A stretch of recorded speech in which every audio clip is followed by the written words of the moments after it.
अपरा एकादशी व्रत कथा।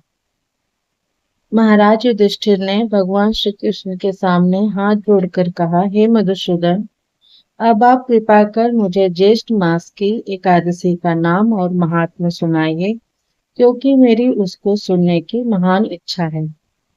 पांडुनंदन के ऐसे वचन सुन भगवान श्री कृष्ण ने कहा, ज्येष्ठ मास की कृष्ण पक्ष की एकादशी का नाम अपरा है। क्यों? क्योंकि यह अपार पापों को नष्ट करने वाली है।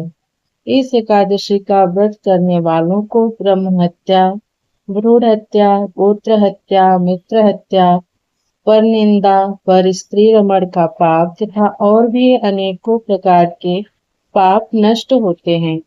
झूठी गवाही देने का पाप, झूठा चिकित्सक बन रोगियों को मारने का पाप तथा और भी अनेकों प्रकार के पाप अपरा एकादशी का व्रत करने से निसंदेह ही नष्ट हो जाते हैं।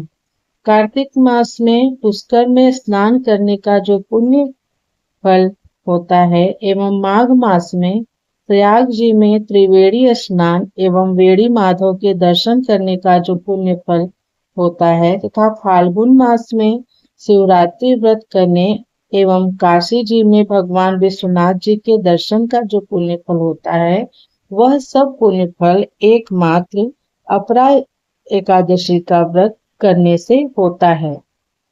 गया जाकर पितरों को पिंडदान करने का जो महान फल होता है एवं सिंहस्थ गुरु में गोमती स्नान का जो महान पुण्य फल होता है और कुंभ में केदार दर्शन का जो महान फल होता है तथा स्वर्ण दान, अश्वदान, गजदान, भूमिदान, विद्यादान, अन्नदान, कन्यादान इत्यादि महादानों का जो फल होता है, वह महान पुण्य फल केवल एकमात्र अपरा एकादशी का व्रत धारण करने से होता है।